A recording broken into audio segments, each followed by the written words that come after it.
Então vamos falar de educação? Bora. Não é melhor? Bem melhor. 9h12 agora. Ontem, o presidente Lula assinou o novo Plano Nacional de Educação, que vem em substituição àquele que completou 10 anos agora, e havia essa previsão, havia até um temor de que o governo não fosse apresentar em tempo esses novos objetivos. E o plano que foi apresentado ontem institui metas que são mais ambiciosas para ampliar o acesso ao ensino. Para nos ajudar a refletir sobre esse texto que vai para o Congresso Nacional, nós convidamos a doutora em Educação pela USP, Luciana Alain, que é diretora do Instituto Crescer. Luciana, muito obrigado pela gentileza de estar conosco no Jornal da CBN. Bom dia.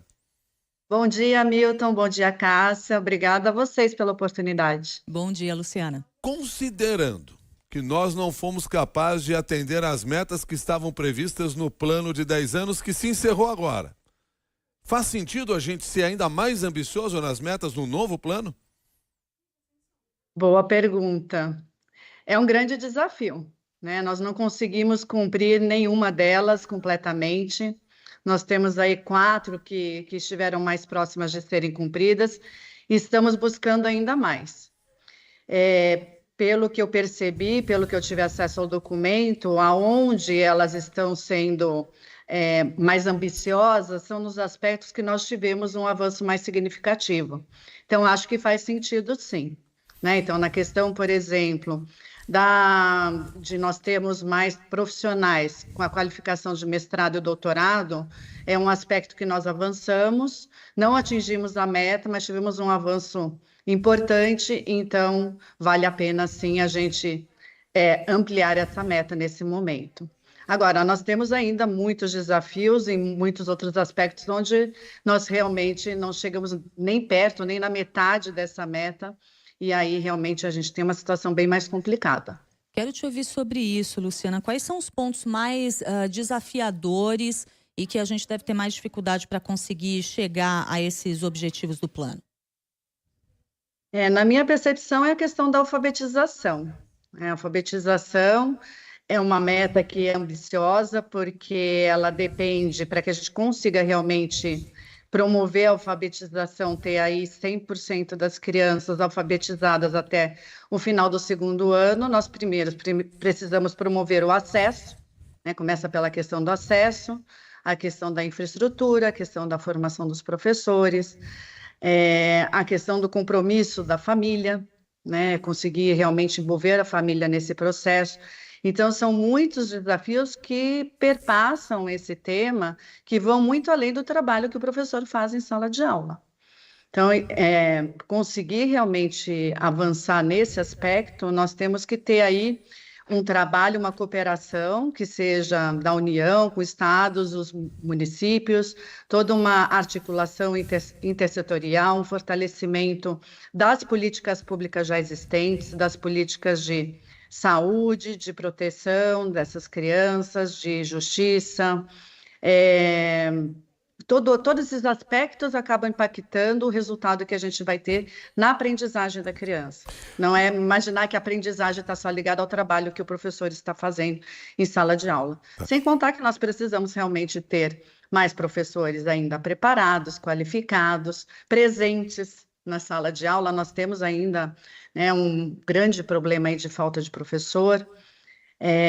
Enfim, são muitos aspectos para serem resolvidos para que a gente consiga... E a alfabetização, leitura, escrita, é um aspecto essencial na vida do ser humano, né, para a inclusão dele na sociedade. E, doutora Luciana Alain, um outro ponto a ser considerado é que esse texto vai para o Congresso Nacional. Será nesse momento em que a sociedade também poderá interferir nessa discussão, trazendo ali talvez revisões em partes do texto? Sim, é esse o momento, né, que todos podem colaborar. Acredito que o texto ele está até num formato bem escrito. Na realidade, ele é um texto que ele traz ali os objetivos e as metas. E o grande desafio não está na definição desses objetivos e das metas, mas sim na implementação de todo esse processo. É aí que realmente a sociedade precisa colaborar, que todos tenham o mesmo olhar, todos estejam com os mesmos objetivos. Não pode ser um programa, um projeto de governo, é um projeto de Estado e que não só o governo, mas também o empresariado, as famílias, o terceiro setor tem um papel extremamente importante para fortalecer todo esse processo que está sendo desenhado.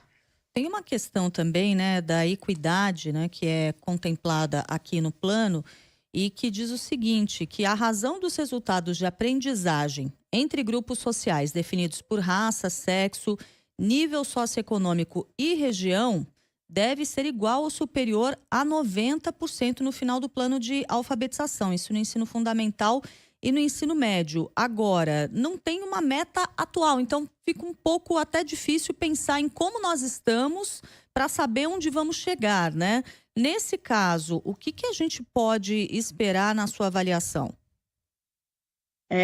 Não só esse aspecto, né? Tem vários aspectos hoje que a gente não consegue acompanhar por falta de informação. Uhum. Nós temos aí algumas metas, por exemplo, a meta relacionada à gestão, né? A gestão escolar, ela é uma das metas do plano passado, que ela não tem hoje algum indicador que nos ajude a mensurar isso.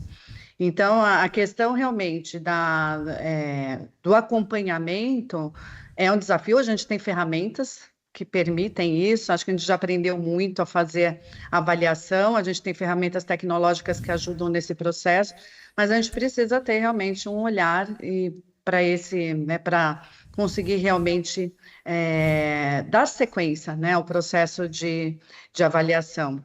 E sim, equidade também, sem dúvida, um grande desafio.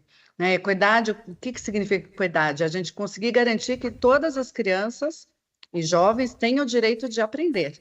Então, aprender o que significa? Primeiro, ele ter acesso, e segundo, a gente criar estratégias que permitam com que ele aprenda. E a gente sabe que as pessoas aprendem de formas diferentes. Então, é muito ambicioso na minha visão, porque não é um aspecto simples. É você colocar todo mundo dentro da escola e você conseguir criar estratégias que façam sentido para essas pessoas. E aí a gente está falando sentido não só para aquele aluno regular, mas para aquele aluno que também tem um problema, né? Uma necessidade especial, para aquela criança que está num contexto diferente da maioria das crianças que estão na região urbana, então as crianças quilombolas, as crianças indígenas, são outras formas de ensinar e elas aprendem de uma forma diferente. Então, realmente é muito complexo a gente conseguir atingir esses objetivos se a gente não tiver um trabalho muito articulado e todos com o mesmo olhar para o que já está sendo feito pelas diferentes políticas, para que a gente consiga avançar num único caminho. Doutora Luciana Alain, muito obrigado pela sua gentileza de conversar conosco aqui no Jornal da CBN. Um bom dia para a senhora. Obrigada, Milton, foi um grande prazer. Muito obrigada, Cássia. Obrigada. Bom dia. A doutora Luciana Alain é doutora em Educação pela USP e diretora do Instituto Crescer.